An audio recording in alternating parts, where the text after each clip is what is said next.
She's a very funny lady. I've seen her at CU Comedy in Peoria. She's very well known, and she's dressed like Thelma. Please give it up for Miss Jackie Havey.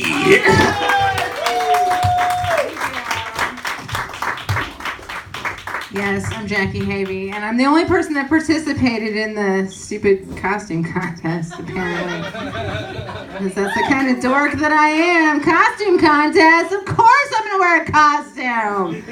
Of course I am. And I went with like the simplest, easiest, most recognizable costume, because then I don't have to do anything up here. People accuse me of being Velma anyway, so easiest, simplest costume. So yes, I'm Jackie Havey, like they said.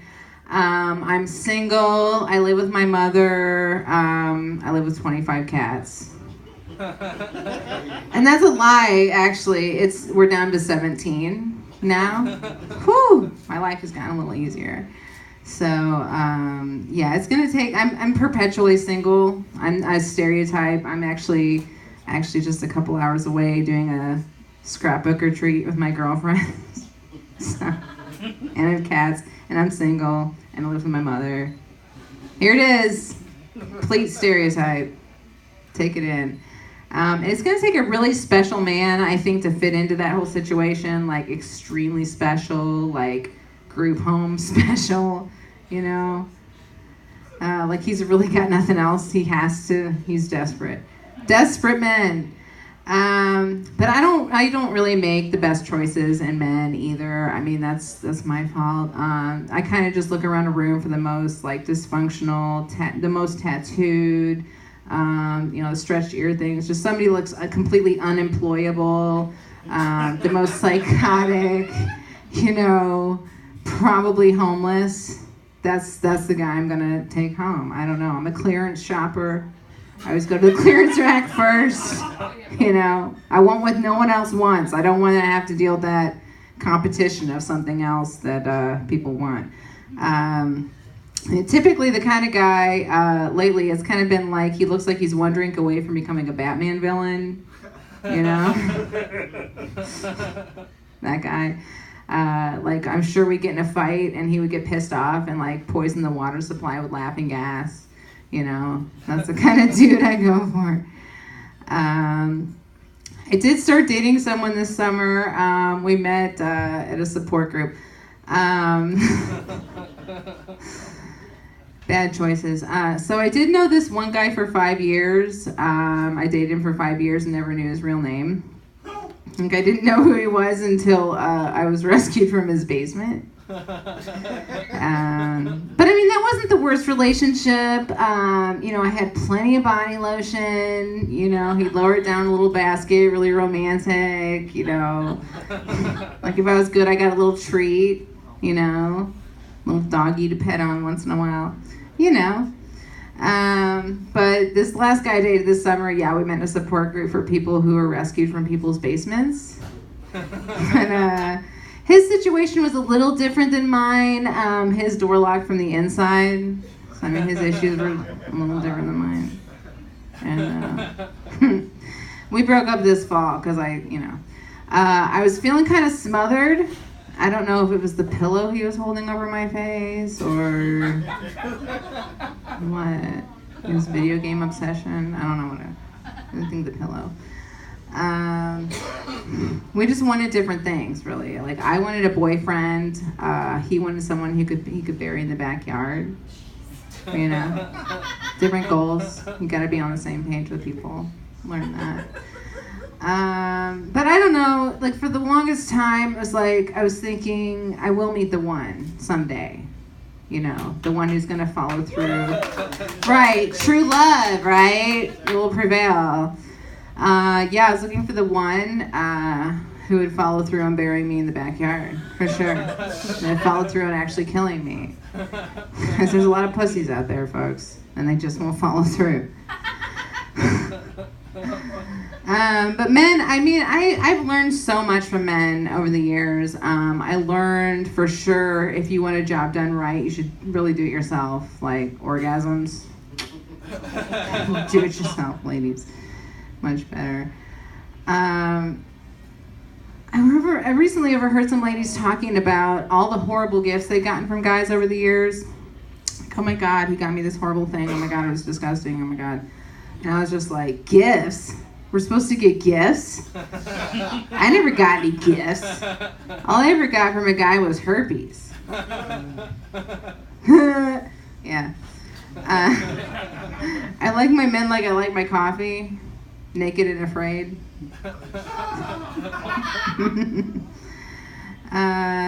So I'm the only person that dressed up like Velma, but like I said, it was the easiest costume. I basically look like Velma when I'm wearing my normal clothes. I'm Velma from Scooby-Doo. So I guess it's weird though, because guys are into that right now. Velma's totally hot, so I'm getting laid. So I heard that you have to like kiss a lot of toads, before you meet a prince. But it's ridiculous. But I kind of thought that's how you get genital awards, right? Oh. What the fuck, right? Don't kiss too many. You might get genital awards, is all I'm saying. I don't know. So, I don't know if you guys have heard of Schrodinger. He's some physicist guy. The cat is both dead and alive. Okay, so one person's going to get this joke. Awesome, I'm going to tell it anyway. So, like, Schrodinger's boyfriend, like, he's an asshole, but he just hasn't really shown that side yet. It's new. Schrodinger's boyfriend. So you're both mad at him and not mad at him at the same time.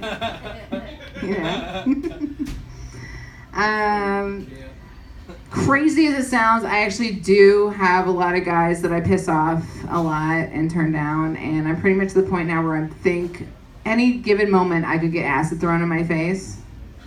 Right, ladies? Yeah, some guy's gonna be so pissed he's gonna throw acid in my face. Woo! Somebody likes me. I pretty much at the point where if I was the last woman on earth and I was like with the last guy on earth and like it was up to just the two of us to procreate, he'd be like, I have a girlfriend, dude. I can't. Right? So Japan just had a really cool thing. They had 50 baby pandas that they were parading around on Facebook and the internet. 50 baby pandas. And that's so awesome because they had a huge problem getting these pandas to mate. In fact, it was so hard, they showed them little movies that were like panda pornos, like of pandas having sex. And I was like, maybe that was the problem. Maybe you were showing them like panda choke sex when you should have been showing them like cream pie tie. I'm just saying. You research a little more. Women get pretty upset about guys putting like drugs in their drinks. Like we don't like to be roofied or whatever. And like there's this nail polish that was just invented. You can put it in your drink to tell if there's a roofie in there. But my attitude is pretty much like, you got extra drugs to throw away? Throw them in my drink, for sure. Extra drugs is cool. You got some roofies? Oh, cool. Throw it in there. Good night's sleep. I'm all for it. I'm just happy to be invited. So I was a social worker for many years, actually, before I did this. And I got to sit through the DEA lecture on crystal meth twice, which was super cool. We had to earn credits and we had to go listen to stuff like that. And it was really interesting. We got to see some pictures of like meth teeth. We got to see the brain scans of like what part of your brain won't grow back after you do crystal meth. It was cool. And then we got the recipe and how to make crystal meth. And I'm like, why are you telling a bunch of broke-ass social workers how to make crystal meth? Are you crazy? Is this like a going to business for yourself seminar? So yeah, I know how to make crystal meth. You guys, anybody in here remember the 80s? Yeah. Anyone here alive for the 80s? Anyone not just born in the 80s? All right. Well, in the 80s, this was this time period, children, where they had these announcements on TV, like public service announcements, and they had this one for drugs. And it was basically like how to say no to drugs. And it was basically like a person just being like, no! And I'm like, why are you teaching people to be rude at parties? I mean, come on. You can be polite about it. You can just say no thank you. I'm on a cleanse. You don't have to be a dick about it. Why are you teaching people to be dicks at parties? So yeah, I've spent a lot of time with my mom. Obviously, most of us have. Grew up with my mom. And this one time I asked her, she was busy doing something. And I'm like, what's sexual harassment? Because I was a child of the 80s and sexual harassment just became a thing in the 80s. And she's like, oh, that's when a male boss tells you to bring him coffee and pinches your butt. And I was like, okay. And like right away as a child, even I was like, yeah, I understand the pinching the butt, that's sexual, but the coffee, didn't get it. But I associated that with that sexual. And it's a goddamn good thing no boss I ever had asked me for coffee. Because to me, that was like, if he asked you for coffee, he's sexually harassing you.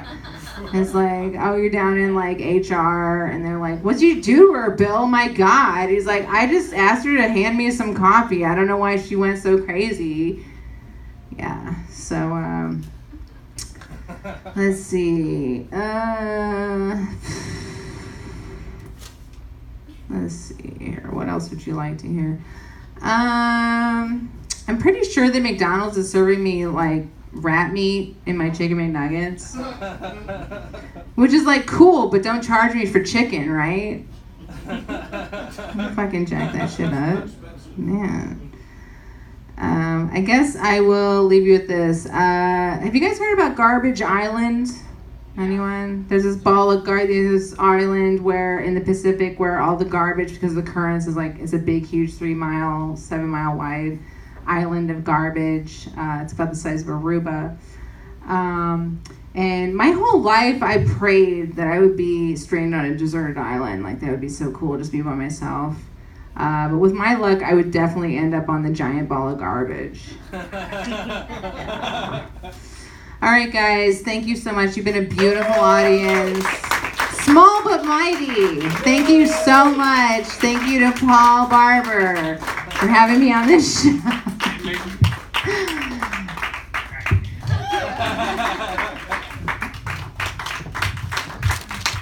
Thank you for making me look awkward standing right there.